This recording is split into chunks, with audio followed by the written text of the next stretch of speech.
Jawa berikut.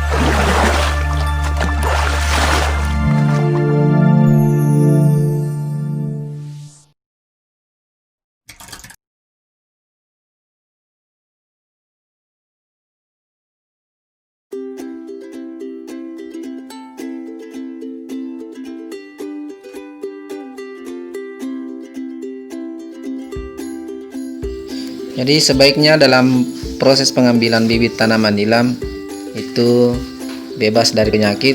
Salah satunya adalah penyakit budok. Ini sangat mudah menyebar.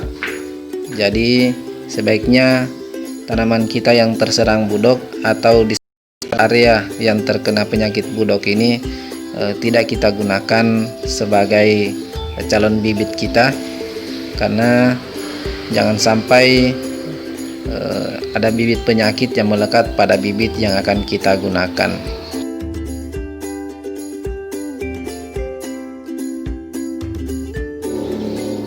Bagian kedua yang tidak boleh kita gunakan sebagai bibit adalah area sekitar nilam yang terserang layu bakteri. Contoh seperti ini. Jadi sekitar tanaman nilam yang terserang layu bakteri ini meskipun terlihat sangat sehat, namun sebaiknya tidak kita ambil atau kita gunakan pucuknya sebagai calon bibit, karena ditakutkan memiliki bibit penyakit yang dampaknya nanti akan berpengaruh pada tanaman nilam kita.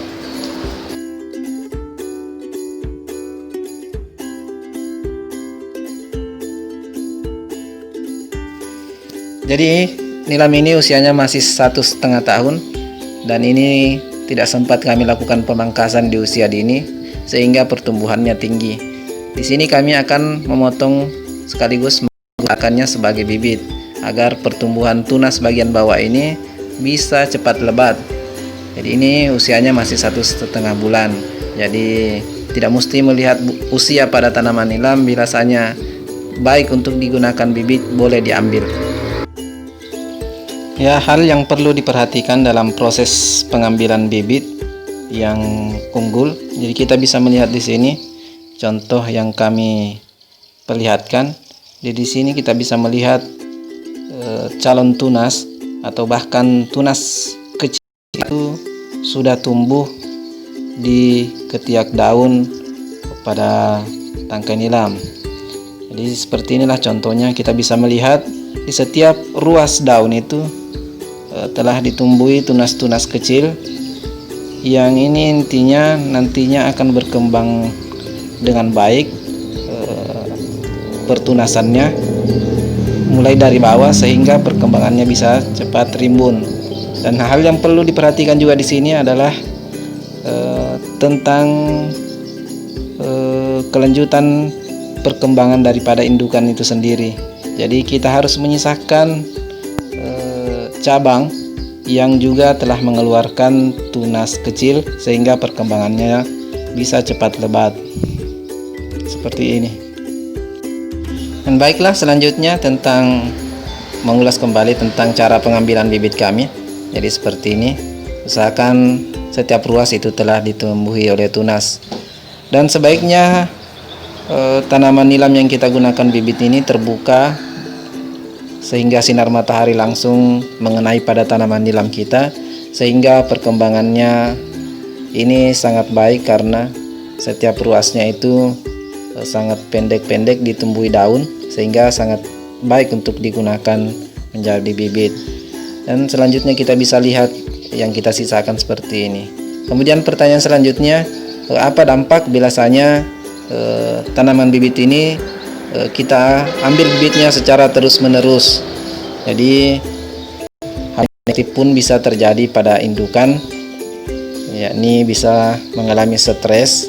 Biasanya pada saat kita telah mengambil pucuk, kemudian pucuk yang telah tumbuh pada indukan yang masih baru kembali kita ambil untuk kita gunakan sebagai bibit, itu efeknya bisa negatif karena nilam bisa stres, sehingga daun-daun yang ada pada bagian bawah pada tanaman nilam kita di sekitar bagian pohon itu bisa menguning, bahkan bisa rontok, sehingga produksi minyak bisa berkurang. Jadi itulah sebabnya kenapa tanaman nilam itu pada saat menjelang panen itu sebaiknya tidak digunakan atau diambil sebagai bibit, karena ada efek yang lain biasanya kita gunakan sebagai bibit atau dipotong pucuknya, karena daun-daun pada bagian bawah ini akan menguning dan rontok sehingga mengeluarkan pucuk-pucuk baru, dan biasanya kita panen pucuk yang baru ini akan hancur karena daunnya belum lebat sehingga memiliki kandungan minyak yang banyak. Jadi itu salah satu efek negatif. Namun positifnya di sini biasanya kita ingin mengembangkan dan melebatkan tanaman nilam kita, pengambilan pucuk ini sangat efektif untuk merangsang atau memacu pertumbuhan tunas baru, terutama nilam yang telah kita panen.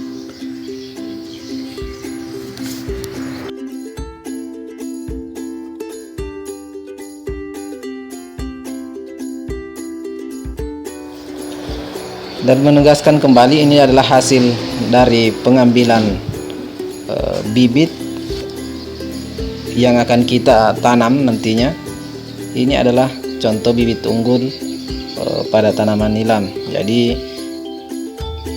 kami tekankan sekali lagi bahwa untuk nilam yang baik diambil untuk bibit adalah nilam yang sehat, jauh dari penyakit, serta terkena sinar matahari langsung. Dan inilah efek positif biasanya bibit kita ambil. Ini akan mempercepat proses tunas pada cabang bagian bawah, terutama yang setelah panen. Ini akan cepat lebat karena mengejar proses pemulihan pada tanaman nilam ini sendiri. Ini juga berlaku meskipun belum dipanen. Dan kami akan sedikit membuka tentang cara penanaman yang baik. Meskipun bibit yang telah kita ambil adalah bibit yang unggul dan jauh dari penyakit serta sehat, namun bila salah dalam melakukan penanaman juga perkembangannya tidak akan bagus. Jadi ini adalah contoh cara kami melakukan penanaman. Yang utama kita perhatikan adalah proses penggemburan tanah yang akan kita tempati menancapkan bibit ini atau melakukan penanaman. Itu harus gembur. Kenapa?